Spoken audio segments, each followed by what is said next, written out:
Ok, entonces esta sesión va a quedar grabada, ya se está grabando para aquellos que no puedan estar hoy presentes y puedan revisar después algo de lo que aquí vamos nosotros a platicar respecto al examen final. Todos estos enunciados que aquí aparecen, ustedes ya los conocen, incluso pueden revisarlos, repasarlos, plantearse preguntas con cada uno de ellos y el mismo enunciado les sirve para poder contestarlo. Es decir, en este enunciado pues se puede hacer un planteamiento en forma de pregunta y lógicamente que en el enunciado mismo pues está la respuesta. Entonces tenemos una serie de enunciados que van a ser muy posiblemente alguna pregunta en el examen final. Y vamos a platicarlo de una forma secuencial para que ustedes vayan teniendo una reafirmación. Eh, si se acuerdan, y bueno, puedo plantear, por ejemplo, así para hacerlo un poco más como dinámico, puedo plantear si se acuerdan de ciertos datos. Por ejemplo, si se acuerdan la primera cumbre en materia ambiental, ¿en dónde fue? ¿En qué país? ¿En qué ciudad? ¿Alguien que se acuerde?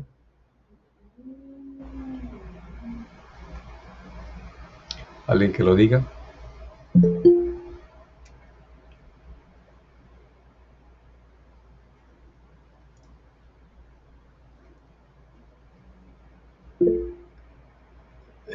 Sí, Gaby, Suecia, la ciudad es entonces Estocolmo.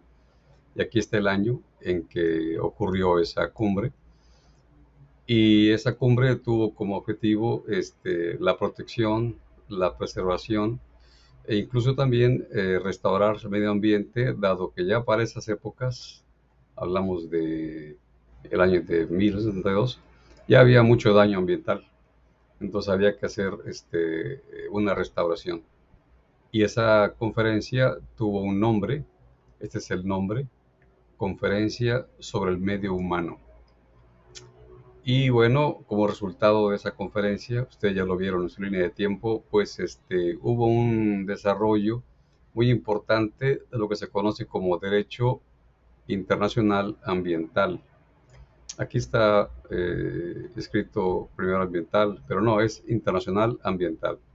Y entonces en este derecho internacional ambiental, pues se firmaron instrumentos, unos son de naturaleza declarativa, que son básicamente no vinculantes, jurídicamente no vinculantes, o sea, no obligan a las partes a nada, pero sí se declaran esos principios. Y los ejemplos que tenemos pues son dos: la Carta de Derecho y Deberes Económicos de los Estados, hablamos de países, y la otra es la Carta Mundial de la Naturaleza, como si la naturaleza escribiera una carta diciéndonos algo. Así que en esa conferencia, esos dos instrumentos de carácter declarativo, no vinculantes, son importantes porque se muestran como principios establecidos por esta conferencia de Estocolmo. Y bueno, aquí estamos brincándonos mucho en el tiempo, pero se acordarán ustedes que ya tenemos lo que ahora se llama los Objetivos de Desarrollo Sustentable. Esos objetivos se trabajaron en el 94 y en el 95, perdón, 2014-2015, y se hizo una cumbre en Nueva York, una plenaria. En esa plenaria, más bien de la cumbre, todos los asistentes a la Asamblea General, perdón, todos los asistentes a la plenaria, ¿sí? Este, revelaron ya un documento, una agenda. Esta agenda es un tanto similar, pero también hay que decirlo, diferente a la Agenda 21. Es decir, en las Naciones Unidas lo que se hace antes no se pierde, sino que se mantiene como un recurso. Y entonces el nuevo documento, la nueva agenda que se desarrolló, tiene por título Transformar nuestro mundo, la Agenda 2030 para el Desarrollo Sostenible, es el nombre completo. Y esta agenda, que se puede decir también más simple como ODS 2030 de la ONU, ya tuvo una vigencia a partir de enero 1 de 2016. Es decir, una vez que se firmó esa agenda, ya entró en vigor el 1 de enero del 2016. Entonces son datos que conviene tener muy en mente porque son parte de lo que se plantean como preguntas para el examen final. Desde luego, aquí este enunciado nos brinca mucho en el tiempo, ¿sí? Pero pues hay que revisarlo. Entonces, siguiendo, bien pudiéramos colocarlo mucho después, ¿verdad? Cronológicamente. Entonces, volviendo a las cumbres, tenemos la siguiente, la segunda, que fue en Río de Janeiro en el 92. Esta cumbre tiene por nombre Cumbre de la Tierra Eco 92, aquí aparece en este enunciado. Y el objetivo de esta cumbre pues era atender los problemas más graves que ya estaban viéndose en el deterioro ambiental de nuestro planeta, de nuestra Tierra, y buscar soluciones al respecto. Por eso esta cumbre se denominó también Cumbre de la Tierra. Entonces aquí aparecen los datos: Cumbre de la Tierra, Río de Janeiro, Brasil, en el 92. Y después, 20 años más tarde, hubo una segunda cumbre en Río de Janeiro 92 y se llamó Río más 20. Pero antes, o más bien entre esas dos cumbres, estuvo la cumbre de Johannesburgo, que se llamó también Cumbre Mundial sobre Desarrollo Sustentable, y esta reunión fue para evaluar un documento vinculante que se llama Agenda 21. Eh, Supongo que se acuerdan ustedes de este instrumento vinculante llamado Agenda 21, que es para todas las naciones, pero cada nación tenía que hacer la propia, tenía que hacer la particular, y en nuestro país se llamó Agenda de Desarrollo Local. ¿Alguien se acuerda de estos datos? Agenda 21, Agenda de Desarrollo Local, que pueda comentarnos.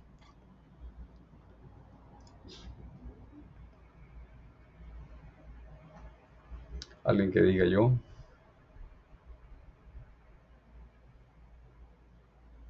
Bueno, pero ahí está.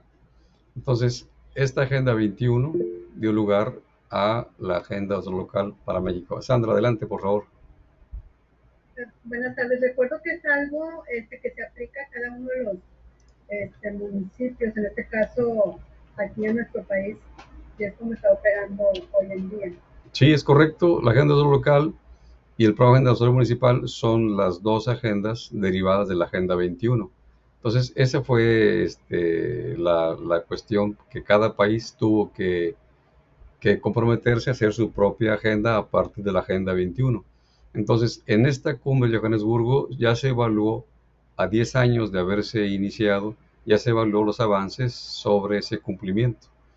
En nuestro país, esta Agenda 21 se aplicó en el 2004, así que en la cumbre de Johannesburgo aún no estaba nuestro país cumpliendo esa agenda. Después de esta cumbre ya se hizo el documento, y como tú lo dices, es Agenda desde lo local, y ahora se llama Agenda Desarrollo Municipal. Sin olvidar que ya está en vigor esta nueva agenda. Sí, la agenda en forma muy simple se dice Agenda 2030 de Naciones Unidas, o bien se dice los ODS 2030 de la ONU. Entonces, esta es la agenda más reciente, 2016, pero sigue siendo aplicada para cada municipio la Agenda de Desarrollo Municipal, para el caso de nuestro país. Y bueno, otro concepto que ustedes también conocen, lo que se llama acuerdo o tratado vinculante, se refiere a instrumentos que obligan, con arreglo al derecho internacional, a las partes que están siendo intervinientes. Pueden ser dos países, pueden ser tres o cuatro más, puede ser multilateral, y son personas jurídicas. Y el ejemplo que tenemos, que ustedes conocen, es la Agenda 21 y también conocen este otro documento que está referido al cuidado de los gases de efecto invernadero y sobre todo a los que protegen la capa de ozono, básicamente, protocolo de Montreal. Entonces son dos instrumentos vinculantes que se utilizan de manera internacional conforme al arreglo del derecho internacional. Y esta Agenda 21 pues es un plan exhaustivo que se planteó que toda nación debía adoptarlo y desarrollarlo de forma local. Todos los países del sistema de Naciones Unidas tendrían que hacerlo y aplicarlo de acuerdo a su modo de gobierno, a su modo de gobierno, aplicarlo sea por estado o sea por municipio. En el caso nuestro, pues es por municipio, aunque intervienen los tres niveles, el estatal, el federal y el municipal. En el caso del federal, se llama INAFED, el instituto que está a cargo de revisar ese cumplimiento. ¿Se acuerdan del INAFED? Instituto Nacional para el Federalismo y Desarrollo Municipal. Bueno, avanzando, tenemos que el otro comentado acuerdo vinculante llamado Protocolo de Montreal, pues es un convenio que se firmó en el 87 y el objetivo de este convenio pues era justamente detener el uso de sustancias que dañan la capa de ozono que está en la estratosfera. Y este protocolo pues contribuye en esfuerzos mundiales en cierta forma contra lo que se denomina cambio climático. Yo les he comentado a ustedes mi punto de vista de que no es tanto un cambio climático lo que pueda causar los gases de efecto invernadero o la daño de la capa de ozono. Más bien es un calentamiento que sí puede ser global, pero no un cambio climático. El cambio climático tiene que ver básicamente con la energía solar. Y bueno, estos gases, en la mayoría de ellos, agotan pues es un elemento, pero no es un compuesto, es un compuesto químico llamado ozono.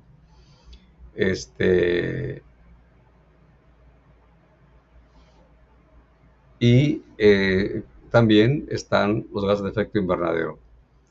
Ahora, el siguiente enunciado tenemos que existe un organismo que se llama Convención Marco de Naciones Unidas sobre Cambio Climático, con las siglas sería CMNUCC.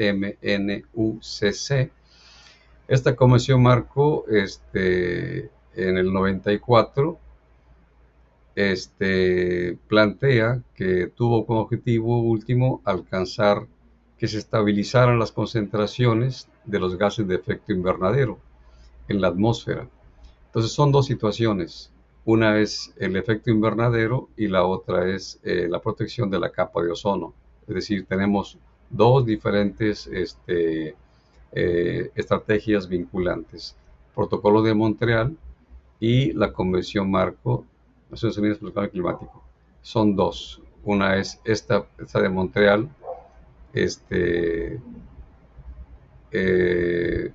tiene que ver con lo de la capa de ozono, ¿sí?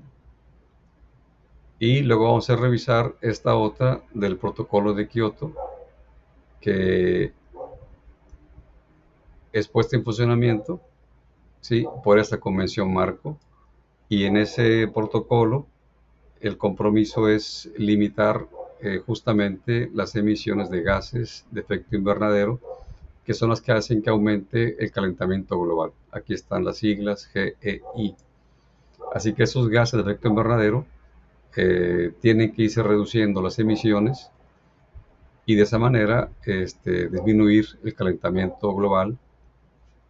Estos gases de efecto invernadero son fundamentalmente el dióxido de carbono y el metano como gases. Aparte está el vapor de agua, que es el mayor gas de efecto invernadero, el vapor de agua, y ese es natural.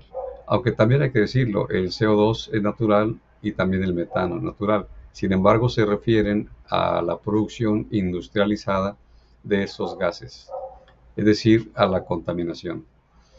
Y tenemos una modalidad que se llama mecanismo de desarrollo limpio.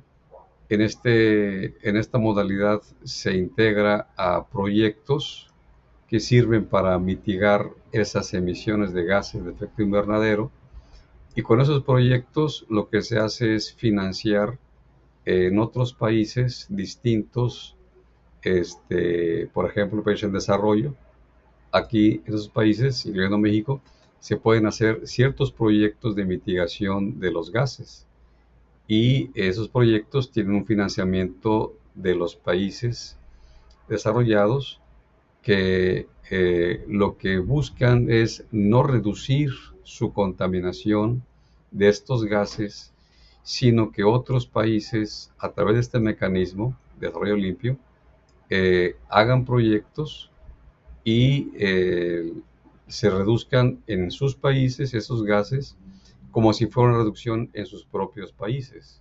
Es decir, es una transferencia de tecnología, de recursos, para que en otros países se pueda reducir esos gases, pero el costo lo paga el país desarrollado, y en países en desarrollo se ejecuta esos proyectos, y de esa manera hay una especie de convenio de que unos pagan porque otros descontaminen.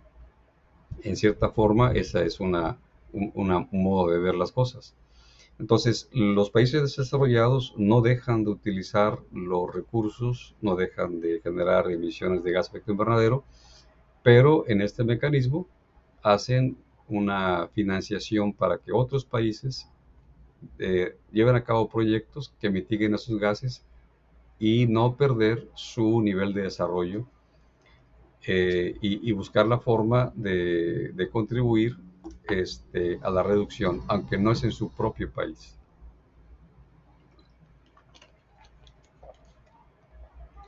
Asociado con eso, tenemos que hay, eh, por ejemplo, estos gases de efecto invernadero están asociados al consumo de petrolíferos, al consumo de combustibles fósiles. Entonces, la alternativa que se plantea, en alguna forma, no puedo decir que sea total, para reducir las necesidades energéticas en este nuevo siglo, es la energía solar, y también la energía eólica y la energía térmica. Entonces, estas energías pueden reducir el uso de combustibles fósiles, pero habrá ciertos requerimientos que obligadamente sí se puedan ocupar esos combustibles fósiles. Es decir, se puede reducir el uso, pero no se va a poder tener una energía de gran potencia, como sería en este caso el gasavión, la turbocina, para mover grandes aeronaves. Pero sí se pueden tener vehículos más pequeños que utilicen energía solar o energía, básicamente energía solar, es decir, fotovoltaica, para el movimiento de unidades pequeñas, y dejar el uso de energías más potentes para naves más grandes. Ahora, pasándonos un poco al tema, tenemos que el desarrollo sustentable, como ustedes ya lo saben, tiene tres dimensiones o tres componentes que lo hacen contextualizar. Estamos hablando de lo económico, lo social y lo ambiental. Son los componentes que le dan el contexto general a este constructo, que es también un paradigma y es un modelo de desarrollo. Ahora, avanzando en los temas, tenemos una primera ley en nuestro país promulgada 1926 en materia ambiental, y esa fue la ley forestal. Y después, en 1940, se hizo una nueva ley, otra ley, perdón, que es la Ley de Conservación de Suelo y de Agua. Son las dos primeras leyes en nuestro país en materia ambiental. La primera fue Ley Forestal y la segunda fue Ley de Conservación de Suelo y de Agua. Son los primeros pasos que se tenían en México para atender las cuestiones ambientales, es decir, reducir los impactos que se tenían, por ejemplo, de deforestación y los impactos que tenían de erosión y de pérdidas de agua. Y bueno, andando el tiempo, se pudo, se pudo tener después una ley general, a ver si aparece aquí, una ley general, no está ahí, una ley general que es la LEGEPA, Ley General de Equilibrio Ecológico Social en el Ambiente, y esta LEGEPA ha sido la base de la política ecológica general y regula todas las funciones de, de, de lo que es protección ambiental, cuidado del ambiente, educación ambiental, denuncias y toda una serie de aspectos para cuidar justamente en forma general la política ambiental en nuestro país. Y bueno, como otro dato tenemos que en el 99 el Congreso de la Unión incorporó en la Constitución, en el artículo cuarto, un agregado, en el párrafo 5, que tiene que ver con los derechos de los ciudadanos a vivir en un medio ambiente sano. Y aquí está el enunciado: toda persona tiene derecho a un medio ambiente adecuado para su desarrollo y su bienestar. Entonces, este enunciado fue agregado en este año, en el 99, en el artículo cuarto de la Constitución. Y aparece justamente ya materializado en la LEGEPA. El artículo 25 igualmente menciona lo siguiente en materia ambiental: corresponde al Estado la Rectoría del Desarrollo Nacional para garantizar que sea integral y sustentable y que fortalezca la soberanía de la nación y su régimen democrático, y que mediante el fomento al crecimiento económico y al empleo y también a una más justa distribución del ingreso y la riqueza, permita el pleno ejercicio de la libertad y la dignidad de los individuos, de los grupos y clases sociales, y esta seguridad queda protegida por la Constitución. Entonces, esos son temas que son importantes. Aquí está repetido el enunciado, no vamos a considerarlo. Y luego tenemos que, por ejemplo, la Comisión Nacional del Agua, la CONAGUA, ahora se llama CONAGUA, tiene como objetivos pues administrar el agua, regular y controlar y proteger los recursos hídricos en nuestro país.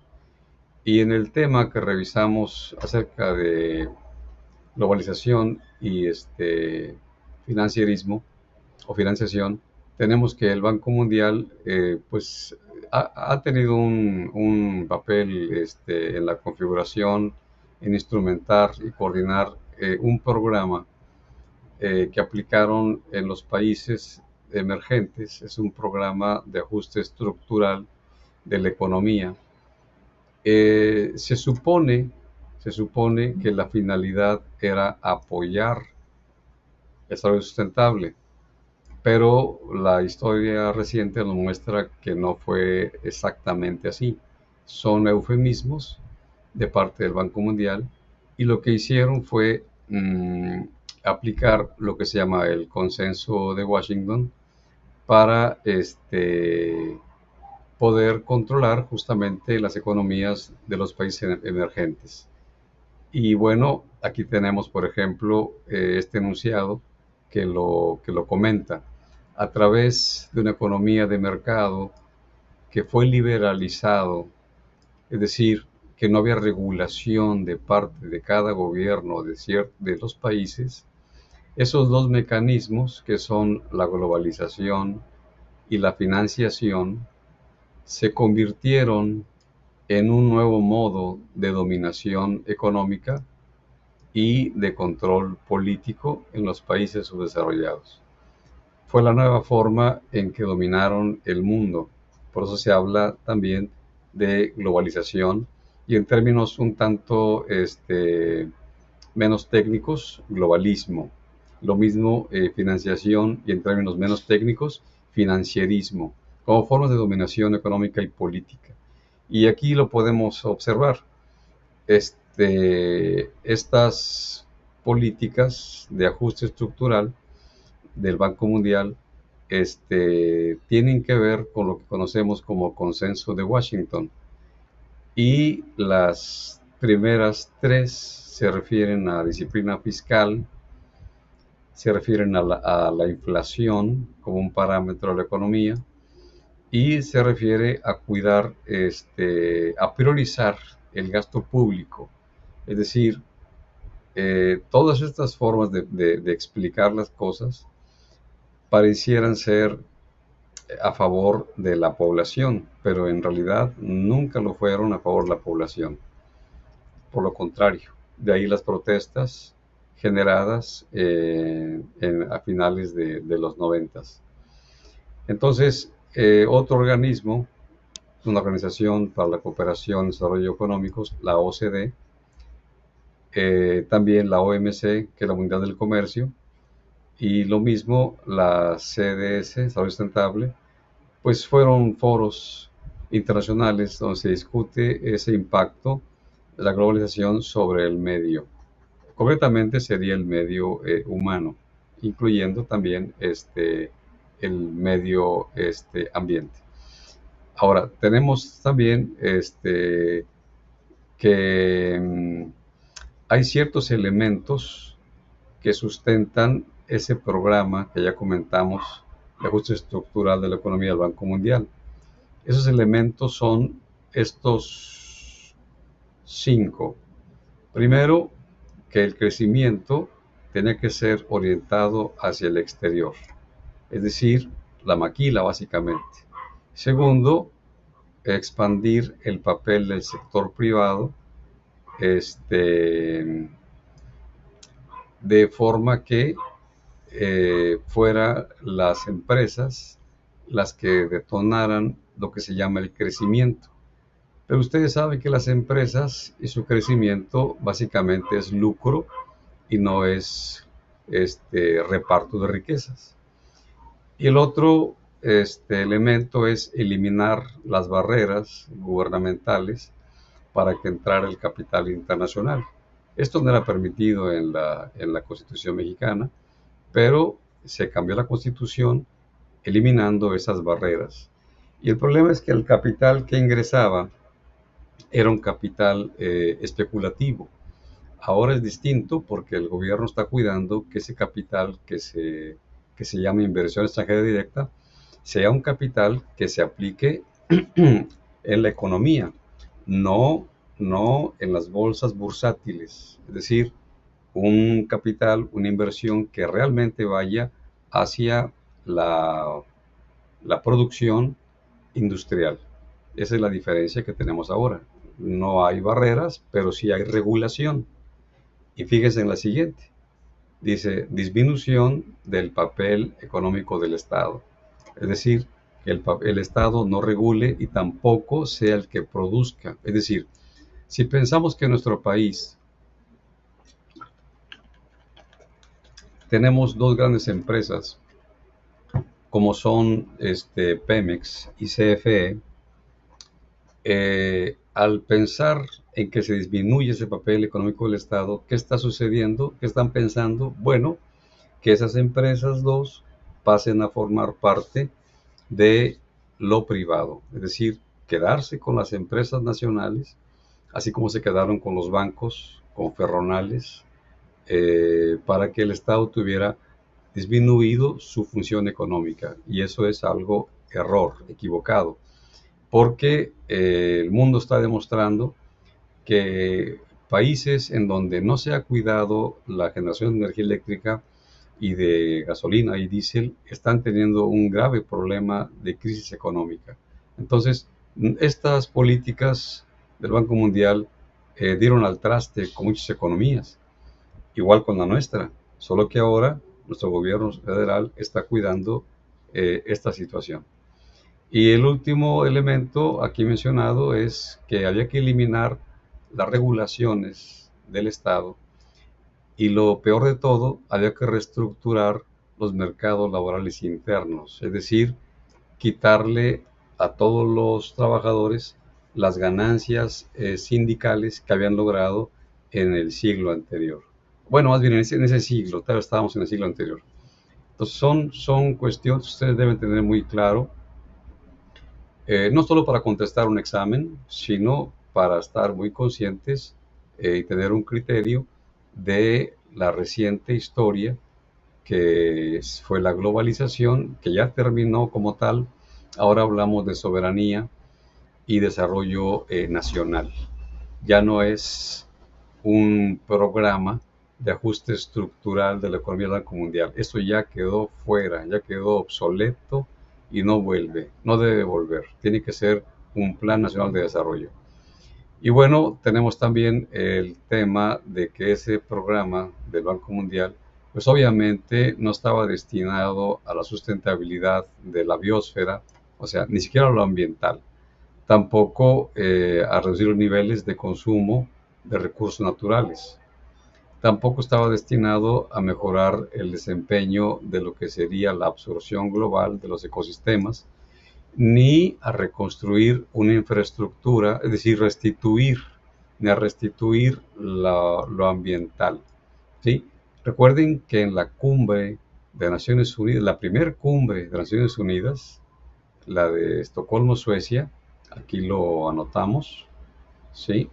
Vamos a ver, esta primera cumbre, aquí, ¿dónde está? Aquí está. En esta primera cumbre se trataba de proteger, de preservar y restaurar el medio ambiente. Tomen nota, el año en que ocurrió esta cumbre, ¿sí? En el 72. Y estamos hablando que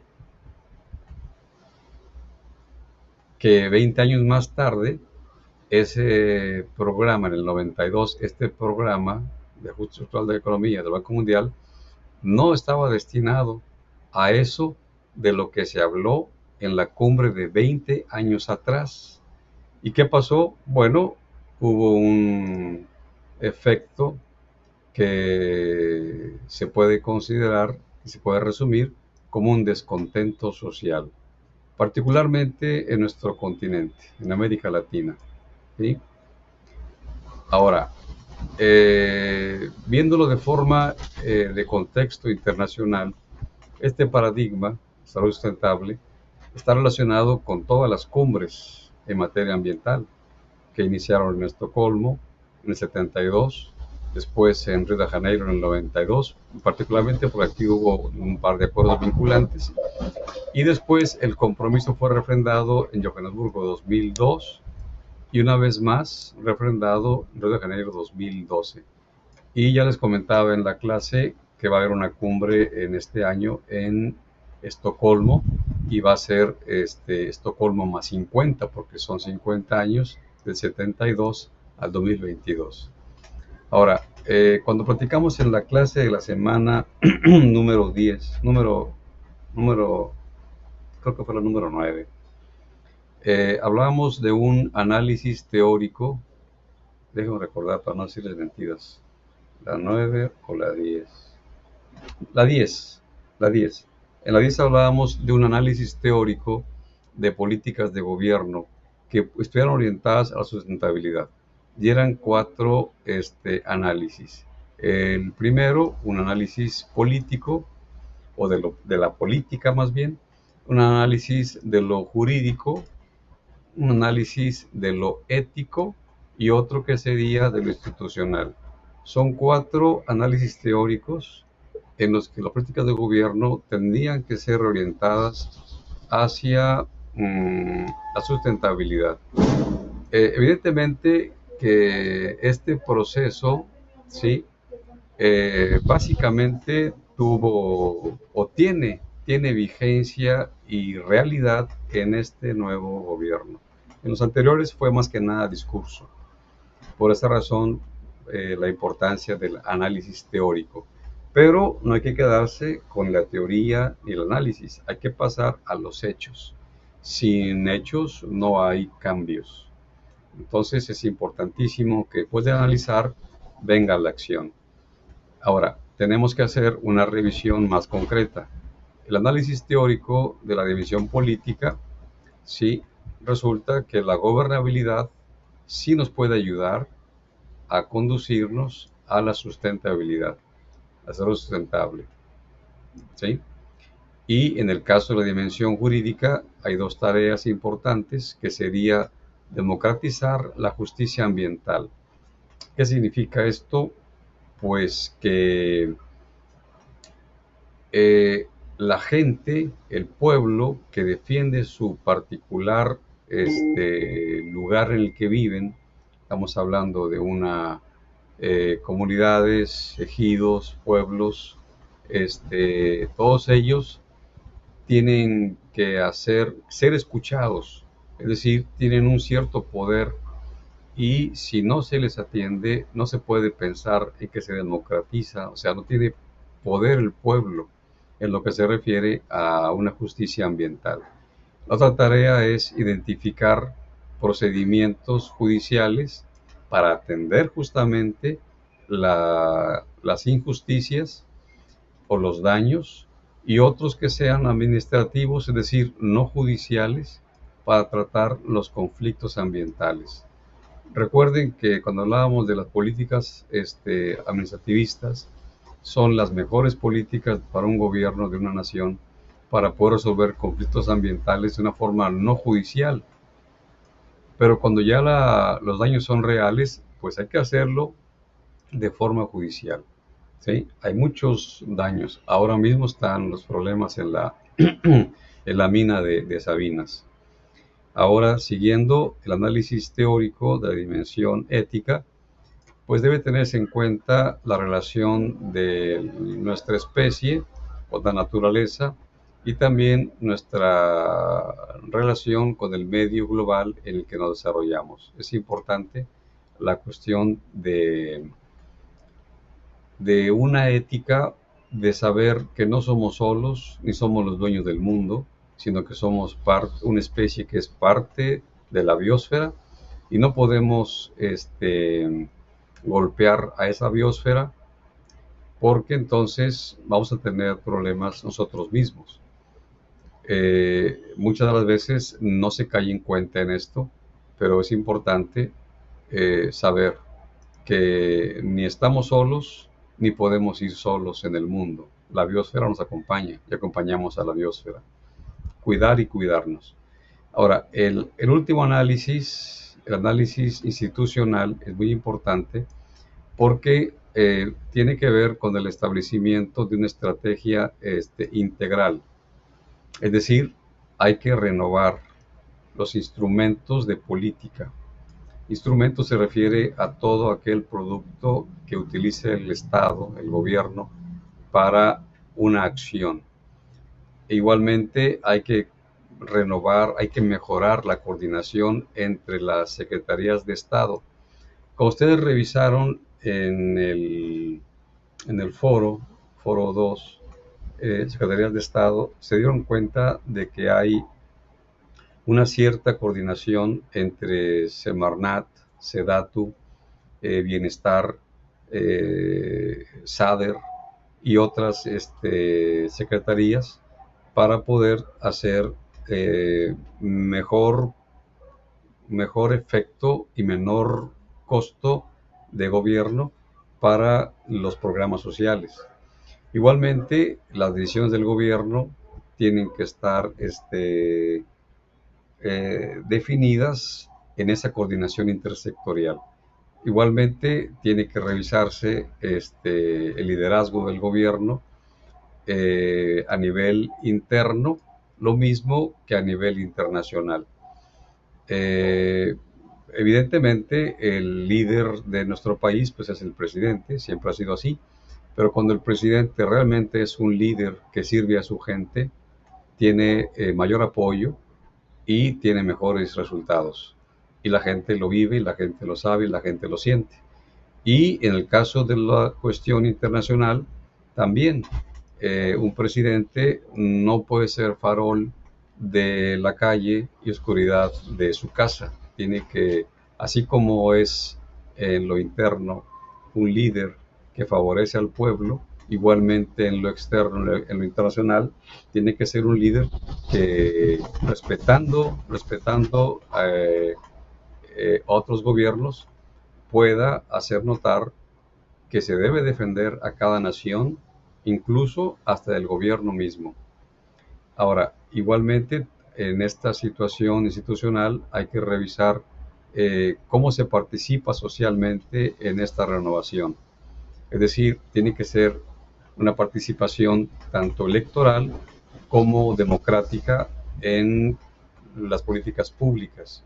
Y finalmente, una planeación de carácter inductivo que tenga que ver con acuerdos entre actores diversos, tanto sociales como económicos. Es decir, estamos hablando de empresas, trabajadores, población en general y gobierno. Todo eso es lo que es institucional. Y en el caso, por ejemplo, del tema de esa semana número 10, revisamos que había ciertas políticas de carácter económico ambiental y lo vimos y lo platicamos y esas políticas, por ejemplo, rescatamos estas cuatro, que son políticas energéticas, política de turismo, política de industria y economía y de empleo y ambiente. Esto lo platicamos en esa semana, ustedes pueden revisar la información, incluso los videos, para que tengan mayor referencia de este enunciado. Ahora, en el análisis teórico, este ya está dicho, está repetido. Ahora, en el caso del Producto Interno Bruto, que es un indicador, es parte de las políticas económica ambiental. Y este indicador tiene que ver con el crecimiento económico de un país, ¿sí? Pero no necesariamente está relacionado a lo que se llama desarrollo social y humano. Es decir, un país puede ser muy rico en su producción, pero si su población, su sociedad no recibe ese beneficio económico, no puede tener un desarrollo social. Es decir, el gobierno puede permitir y tiene que favorecer la producción. Si no hay producción, no crece la economía. Si no hay producción, no puede haber competitividad. Y si no hay producción, el país está muy vulnerable a, a, a los impactos de la inflación económica internacional. Y de hecho, nuestra inflación fundamentalmente es por cuestiones externas. Es decir, tenemos un buen crecimiento económico, no tenemos una inflación local, sino es un impacto internacional por la guerra de Rusia-Ucrania y antes lo fue por el coronavirus. Pero ya el coronavirus técnicamente está resuelto y la guerra Rusia-Ucrania pues aún no. Entonces todos los impactos son exteriores y se está resolviendo a nivel interno que tengamos más producción, más competitividad y menos tasas de interés. Porque el Banco de México, que es un gobierno autónomo en nuestro país, una política realmente inadecuada, pero bueno, se respeta todavía, pero debe de cambiar. Ese Banco de México ha aumentado tasas de interés supuestamente para frenar la inflación. La verdad es que es una mentira en su propio razonamiento, pero son cuestiones de política de ese Banco de México, y el presidente no está en ese mismo acuerdo. Para él lo importante es que se produzca en el país para bajar la inflación y en ese proceso se encuentra de generar más producción, sobre todo de alimentos. Y en el caso de gasolina y diésel, igual, la producción va a aumentar y va a ser nacional cuando se termine cuando se empiece ya a generar gasolina y diésel en la refinería de Dos Bocas, y también todas las refinerías, las 6 que había en el país, estén trabajando. Aparte lo que se va a hacer de las comercializadoras. Entonces ya vamos a tener una producción nacional de energéticos, lo mismo de electricidad, y de alimentos. Entonces esa inflación se va a reducir bastante. Y bueno, viendo la política de acción ambiental, la política de salud, de población y medio ambiente, igualmente la Revolución Ciudadana, son políticas que se incluyen dentro de lo que se llama desarrollo social, o más bien, políticas de desarrollo social. Muy bien, entonces, en el caso, por ejemplo, del municipio, en ese territorio y políticamente es el municipio el nivel en donde se presentan los problemas y desde luego oportunidades para resolverlos en materia ambiental, institucional y demás, económica. Así que es el municipio en donde debe instrumentarse la atención directa e inmediata. Y esto se resolvió a partir de la adecuación del artículo 115, ¿sí? Que le daba al municipio, autonomía en ese aspecto.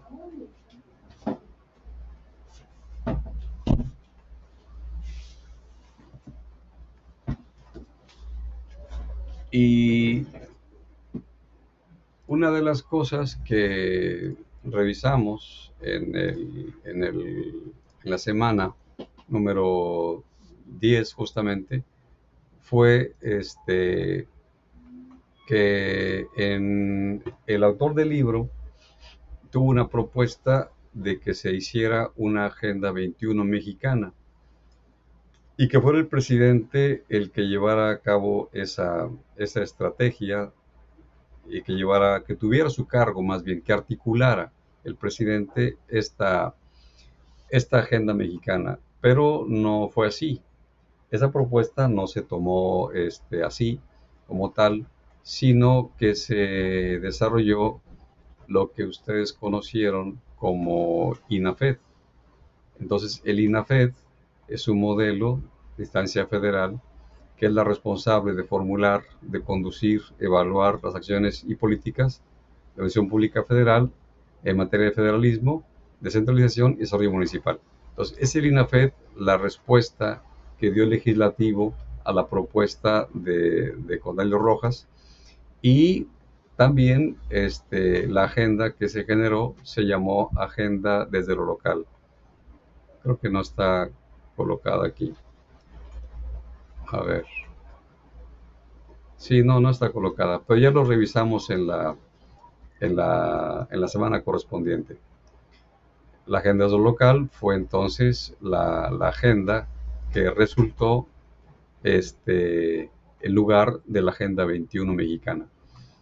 Ahora, como un dato, este concepto, desarrollo sustentable, es un concepto operativo que se originó o se presentó en este año, 1987, a través de un documento de investigación encargado por Naciones Unidas, y ese documento se llamó Informe Brundtland, y también tuvo el nombre más concreto, más correcto, que se llamó Nuestro Futuro Común.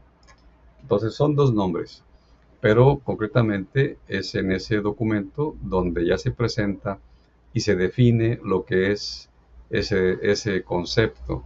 Y bueno, aquí está la definición, ¿sí? No está la definición, simplemente que es un nuevo paradigma de desarrollo que operó con la aplicación de políticas internacionales que fueron planteadas desde los principios y también, sobre todo, en los acuerdos vinculantes formulados a partir de la cumbre de Río de Janeiro en el 92. Entonces, esa es parte de la información que tenemos. Y entonces, en ese proceso histórico que estamos comentando, en materia internacional, en materia ambiental a nivel internacional, Naciones Unidas planteó justamente una Agenda 21, que tenía que guiar a todas las naciones a orientar su desarrollo hacia la sustentabilidad. Recuerden que esta muy buena intención fue desvirtuada lamentablemente por el Banco Mundial con sus programas, con sus... A ver, de repente me confundí con el término. Dije programas.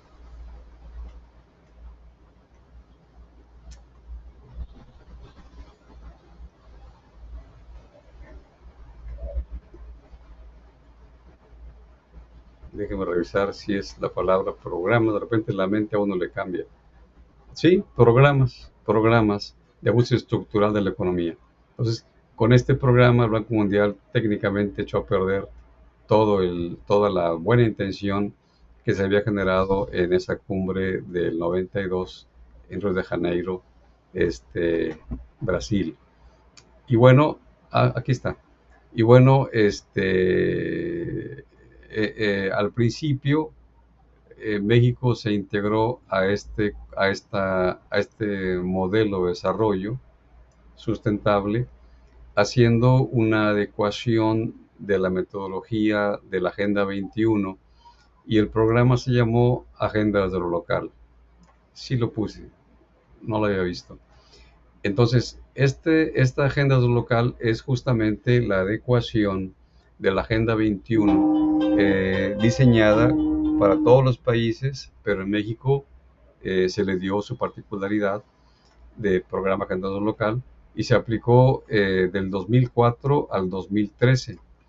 Ya después del 2013 o 2014 en adelante cambió el programa de nombre, no cambió en sí los contenidos, pero sí se hicieron dos secciones, A y B, pero técnicamente es lo mismo.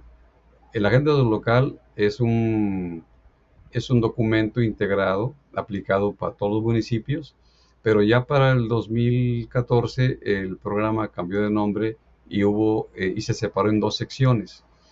La sección A la tienen que revisar todos los municipios y la sección B la pueden revisar fundamentalmente las ciudades capital de los estados. Entonces, como siguiente dato, en 2016 en nuestro país se incorporaron los 17 objetivos de sustentable 2030 de la ONU, que es como les llamamos, los ODS 2030 de la ONU, y ya se aplicaron en las políticas de gobierno estatal, desde luego en el gobierno federal, como una estrategia nueva para la sustentabilidad, sin perder de lado el programa que estamos comentando de Agenda para el Desarrollo Municipal, sin perderlo. Y repetimos un dato de que en la cumbre de Nueva York en 2015 ya se hizo esa nueva agenda. El nombre aquí aparece una vez más, Transformar Nuestro Mundo, la Agenda del 30 para el Desarrollo Sostenible. Y esa agenda ya entró en vigor a partir de enero 1 de 2016. Eso es importante que lo recuerden porque es parte de lo que luego viene en los exámenes. Y para finalizar, casi para finalizar, ya por el tiempo, tenemos dos instituciones previas al INAFED. El INAFED fue creado en el 2002, pero antes de él hubo dos instituciones, la recién previa, el CENAMUD, y antes del CENAMUD, el CENEM. ¿Sí? El CENEM y el CENAMUD dieron lugar o más bien, en el CENEM y el CENAMUD se hicieron los cambios, bueno, en el tiempo del CENAMUD y el CENEM se hicieron los cambios en el artículo 115 de los municipios. Y ya para el 2002 ya se creó el INAFED, apoyado en la experiencia y en toda la información que habían ido adquiriendo desde el CENAMUD y desde el CENEM. El CENEM es el Consejo Nacional de, de Estudios Municipales y el CENAMUD es el Consejo Nacional para el Desarrollo Municipal. Ahora, ya dijimos hace rato que los componentes económico, social y ambiental son las dimensiones del desarrollo sustentable y lo comentamos hace un momento de este INAFED como modelo federal para la acción política y la administración pública en materia de federalismo, descentralización y desarrollo municipal. Y por último, vamos a revisar esta lámina en la que la ONU, su Asamblea General, del 2015 en septiembre, adoptó ese nuevo documento y ese documento pues es que se llama ODS 2030 de Naciones Unidas. Es un plan de acción. Lo importante a rescatar de aquí es que este es un plan de acción y ese plan de acción está dirigido a favor de las personas, a favor del planeta, la biosfera y a favor de la prosperidad de las sociedades, de los países. Y inició su vigor en enero 1 del 2016. Aquí está: planeta, personas, prosperidad, paz y alianzas entre países. Un nuevo multilateralismo para lograr una integración. En lugar de las guerras, había que tener un multilateralismo político, económico y no militar. Entonces, estos ODS de Naciones Unidas, pues tienen objetivos globales, son 17 objetivos, pero también tienen ciertas metas con las cuales se pueden revisar si se van cumpliendo. Y lo principal es acabar con la pobreza, no con los pobres, con la pobreza, acabar con la desigualdad, contrarrestar los efectos del calentamiento global más el cambio climático, y lograr que esto vaya siendo cada vez logrado, y como fecha límite está planteado el 2030.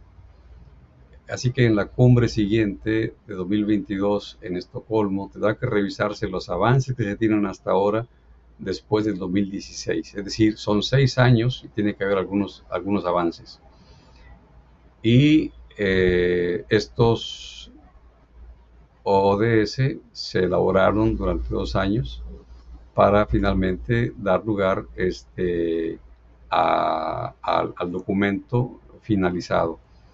Fueron 2 años de consultas públicas, de interacción con la sociedad civil y de negociar entre países para dar lugar finalmente a este documento que contiene 17 objetivos. ¿Sí? Muy bien, pues esto sería la revisión que haríamos para dar lugar a estudiar para el examen final. Muy bien, hasta aquí dejamos nuestra sesión.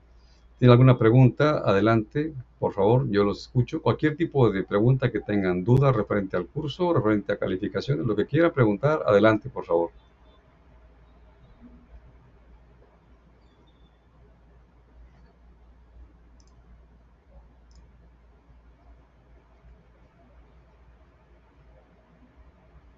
Somos poquitos. Sandra, Gaby, Reina. ¿Quieren preguntar algo, comentar algo? Todo bien, profesor, muchas gracias, está claro, ya tengo los apuntes nuevamente. Ok, igual comenta Gaby Soto también que todo bien. Reina, ¿quieres decir algo?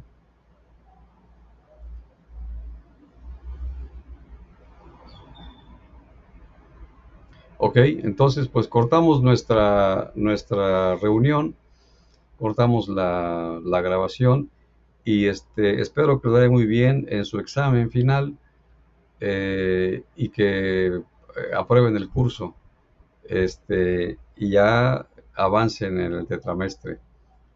Entonces, el éxito para todas, para todos, que les vaya muy bien. ¿Sí? Muchas gracias. Igualmente, muy buenas tardes para todos.